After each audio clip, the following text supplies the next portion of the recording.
So we know Drake has a fascination with Michael Jackson. Now, if it were just from a fan and appreciation standpoint, a lot of people don't really have much to say. A lot of people respect Michael Jackson and what he was able to achieve throughout his legacy and career. But Drake has taken that to a whole different level. He bought Michael Jackson's glove and has been flaunting it all over social media. And now he's even placed it on this ICEMAN project, which has got some people upset and raises the question again. Why is Drake positioning his brand so heavily around Michael Jackson? And some feel like the MJ comparison needs to stop. I love Drake's music and I was excited for this album, but something about the ICEMAN album cover is just not sitting right with me. Because what is this? Ignore my dusty computer. What is this? I know Drake is a big Michael Jackson fan. I know he's inspired by MJ. I can overlook the weird diss in Family Matters. But this is giving like, who do you think you are? Because why is your highly anticipated album featuring arguably the most iconic image of Michael Jackson, the sequin glove on the cover?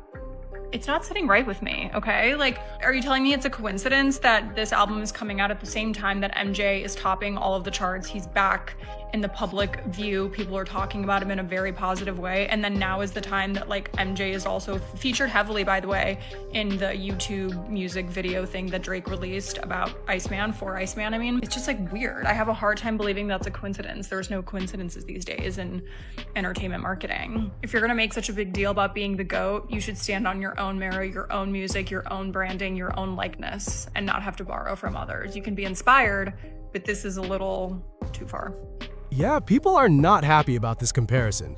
There's been a lot of pushback around it, and it's been going on for a while now.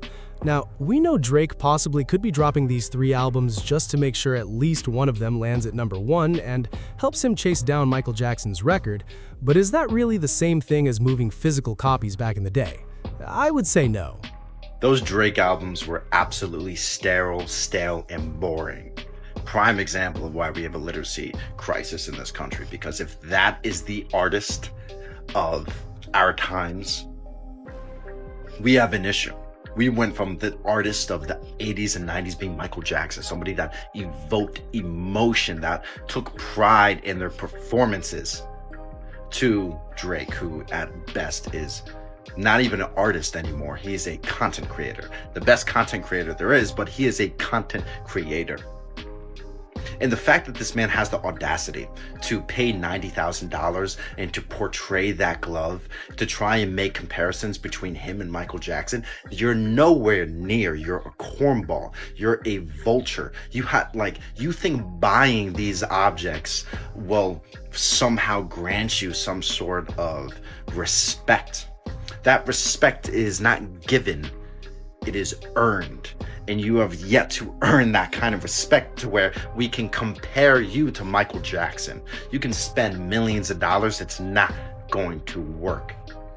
This is why you're a cornball. You're not like Mike. Buying the glove, collecting different Michael Jackson memorabilia, just like you bought Pharrell Williams' chain and tried to buy Tupac Shakur's chain, even grabbing Tupac Shakur's ring, collecting mementos from other people's legacy doesn't suddenly make you comparable to them. I mean, can we be honest here? Y'all not find it odd how Drake uses Michael Jackson's glove on the cover of his Iceman album? Do y'all not find it weird? There's this new term that's circulating the internet. It's called energy harvesting. Now, I have never used this term in anything, but just from like knowing the word alone, I think I have an understanding. But isn't that what Drake is doing? Drake is successful, yes. Drake is talented, yes. Drake is one of the best, absolutely. But Drake will never be Michael, in my opinion. I feel like people get the game mixed up a lot, because I know a lot of people want to be like Michael, you know, Beyonce and Drake, and you know, all of that is cool. Usher, all that is cool. Yes, everybody I listed is talented, but Michael Jackson was more than just somebody that made hits. He stood for something. He had a resonating story.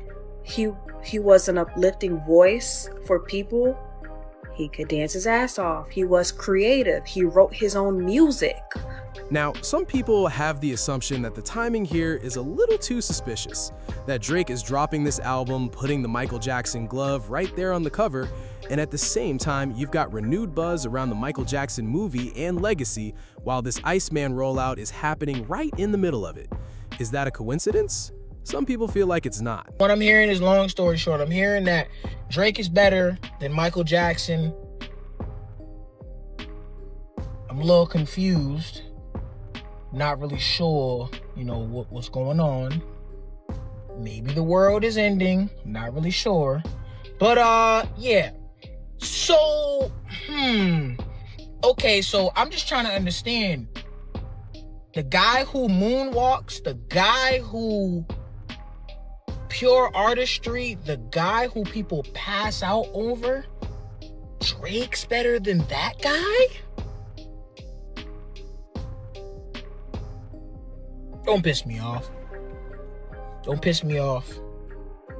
I don't care. You can put Drake's catalog up against Mike's catalog. I don't care if he got more songs. Mike Jack, though? Billie Jean? Smooth Criminal? Human Nature? Black or White? Oh. Hold up, you keep bringing up this record he's trying to break. Let's actually break down the numbers. So what are the records on the table, and how close is he really to them? Are we even comparing physical sales to digital equivalents here? Does that math even add up at all, or are we just pretending it makes sense? And does that kind of impact even hit the same way Michael Jordan did? Because I'll be real with you, hell no. But just for context and a little curiosity, let's run through the numbers anyway. Drake is about to break some of Michael Jackson's biggest records, and that's only one of 4 reasons that he dropped 3 albums at the same time. Let me explain. In 2009, after MJ passed away, 3 of his albums took the top 3 spots on Billboard's catalog charts, number 1's The Essential and Thriller. It was the only time in history that had ever happened, and he was the only solo artist to ever pull it off. But Drake is going for something bigger. MJ never held the top 3 spots of the actual Billboard 200 chart. He was literally barred from it. Number 1's couldn't chart on the Billboard 200 because of how the chart counted catalog albums back then. Drake is trying to do something that MJ never did, something that's never been done in history. He's going for the top 3 of the Billboard 200 chart simultaneously and while he's still alive. The second one is his 14th number 1 single, passing MJ for the most number 1s by a male solo artist of all time. They've been tied at 13 for 2 years now, and Drake will surely get that 14th and probably a few more. And Drake has already passed MJ to become the artist with the most albums to spend 10 years total on the Billboard 200. He's actually the first artist in history to have 3 albums reach that milestone, with Take Care, Nothing Was the Same, in views. Another reason that he dropped 3 albums is because they all add up to 43 songs, which is almost guaranteed to break Morgan Wallen's record of the most songs on the Billboard Hot 100 at the same time, which was 37. And the context that makes these records crazy is go back to 2024 and Kendrick's talking about Prince outlived Mike Jack, framing himself as Prince the genius and Drake as MJ the hitmaker. And 2 years later, Drake's response is 3 albums in one night, going for 2 records that MJ never held and a 3rd one that nobody's ever held, coming back and becoming greater than the greatest artist to ever live. And probably his biggest reason for dropping all 3 at the same time is to finally go independent. On ICEMAN, he's talking about going independent and wanting to be free from his label, and a 2024 court filing literally said that his deal was nearly fulfilled. So he's not just chasing Michael Jackson's records, he's chasing his own freedom and doing it in the biggest way possible. So what do you really make of this situation? Do you think this MJ comparison and putting the MJ glove on the album crosses a line and disrespects his legacy? I want your take on this. Drop your thoughts in the comments below. Let's really talk about it.